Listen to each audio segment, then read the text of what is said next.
नमस्कार दोस्तों, मैं हूं हीरा परिहार। स्वागत है आपका हमारे इस चैनल में। मेरे दोस्तों, रक्षा क्षेत्र के केंद्रीय सरकारी कर्मचारी के लिए आज एक बेहद ही महत्वपूर्ण जानकारी है।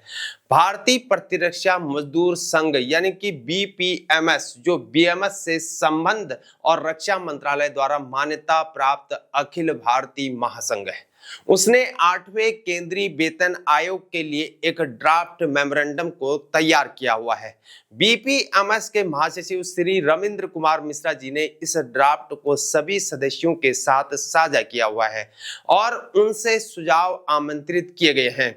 और इस ड्राफ्ट में शामिल है जैसे कि न्यूनतम वेतन, फिटमेंट फैक्टर, वार्षिक इंक्रीमेंट और नए पे मैट्रिक्स। आज इसे हम पूरी तरह से समझाएंगे, तो अंत तक जरूर देखना है। दोस्तों, पहले ये समझते हैं कि बीपीएमएस ने न्यूनतम वेतन आखिर कैसे तय किया। बीपीएमएस ने 5वें वेतन आयोग की तर्ज per capita net national product यानी कि एनएनपी की वृद्धि को आधार यहाँ पर बनाया हुआ है। यानी कि देश के प्रति व्यक्ति आय में जितनी वृद्धि यहाँ पर हुई है उसी अनुपात में वेतन बढ़ना चाहिए, इनका कहना है। ओएसपीआई के आंकड़ों के अनुसार 2016-17 में पर कैपिटा एनएनपी मौजूदा कीमतों पर था 1,03,219। 2024 और 25 में वो बढ़कर कितना हो गया 1,92,774, यानी इस अवधि में लगभग 86.76% की वृद्धि हुई। गणना देखें तो 7वें सीपीसी का न्यूनतम वेतन था 18,000 रुपए, डीए था 58%, 10,440, कुल हो गया 28,440, 86.76% की वृद्धि जोड़ने पर 53,114.54, यह 3 सदस्यीय परिवार के लिए। लेकिन बीपीएमएस का यह कहना है कि 3 सदस्यों के परिवार की इकाई भारतीय परिप्रेक्ष्य में यह अधूरी है।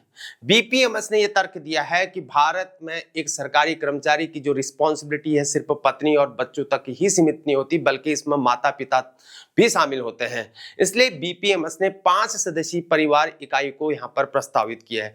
कर्मचारी 1 यूनिट, जीवन साथी यहां पर 1 यूनिट, 2 बच्चे हो गए तो 1.5 यूनिट, माता पिता हो गए तो 1.5 यूनिट, कुल मिलाकर 5 यूनिट, जिसकी गणना यहां पर 53,114.5000 भागा 3 गुणा 5, 88,524.24, यानी पूरे आर्थिक आधार पर न्यूनतम वेतन 88,524 बनता है।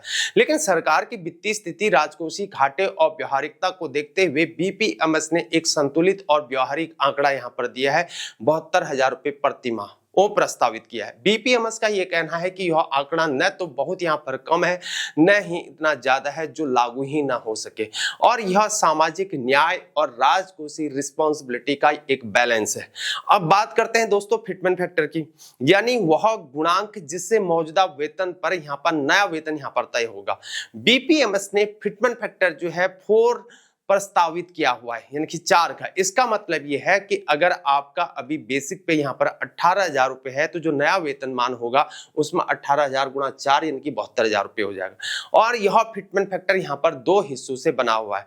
एक है डीए न्यूट्रलाइजेशन का हिस्सा 58% डीए की भरपाई, वास्तविक वेतन वृद्धि का यह हिस्सा यानी कि शेष भाग कुल फिटमेंट फैक्टर जो होगा 4 पर हो जाएगा। बीपीएमएस का यह कहना है कि यह फैक्टर सभी कर्मचारियों पर एक समान लागू होना चाहिए और इससे यहां पर समानता, पारदर्शिता और सरलता यहां पर बनी रहेगी।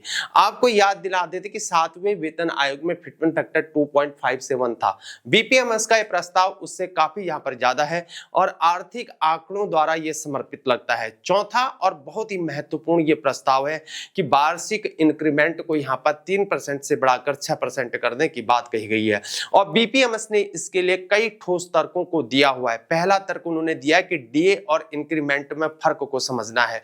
डीए महंगाई से बचाता है, यानी यह सर्वाइवल के लिए होता है, लेकिन जो इंक्रीमेंट होता है असली वेतन वृद्धि है और यह जीवन के स्तर को सुधारने के लिए होती है। 3% इंक्रीमेंट पर यह सुधार बहुत ही धीमा है। दूसरा तर्क दिया है कि प्राइवेट सेक्टर में औसत वार्षिक इंक्रीमेंट 8 से लेकर 10% है, संगठित क्षेत्र में भी 6% से अधिक सामान्य है। सरकारी कर्मचारी पीछे क्यों रहे यहाँ पर? तीसरा यहाँ पर तर्क है पर कैपिटा एनएनपी 2016-17 से 2024 और 25 तक 86.76 बढ़ा, लेकिन इसी दौरान 3% इंक्रीमेंट पर असली वेतन वृद्धि बहुत ही सीमित रही है। चौथा तर्क यहाँ पर है कि 6% इंक्रीमेंट से वेतन में सतत और सार्थक प्रगति यहाँ पर होगी। हर 10 साल पर बड़े सुधार की यहाँ पर जरूरत कम होगी और निचले स्तर के कर्मचारियों को विशेष यहाँ पर राहत मिल पाएगी।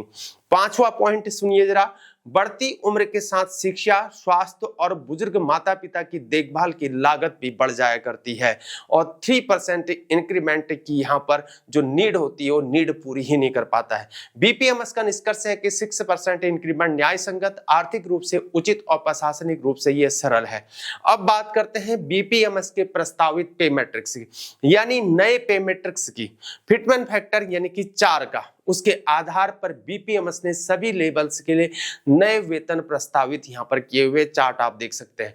यानी सबसे निचले स्तर लेवल 1 पर एंट्री पे 18,000 से बढ़कर यहां पर 72,000 को माना गया है और सबसे ऊंचे फिक्स्ड पे लेवल पर यहां पर 10 लाख रुपए प्रति माह माना गया है।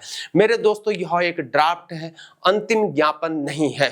बीपीएमएस के महासचिव श्री रविंद्र कुमार मिश्रा जी ने सभी सदस्यों से इस ड्राफ्ट पर अपने सुझाव और विचार भेजने का यहां पर अनुरोध किया हुआ है। अगर आप बीपीएमएस के अगर आप मेंबर हैं तो इस ड्राफ्ट को प्लीज आपने ध्यान से पढ़ना है और अपने सुझावों को देना है। और सभी कर्मचारी, सरकारी कर्मचारी खासकर, क्या 72,000 रुपये न्यूनतम वेतन उचित है? क्या फिटमेंट फैक्टर 4 पर्याप्त है?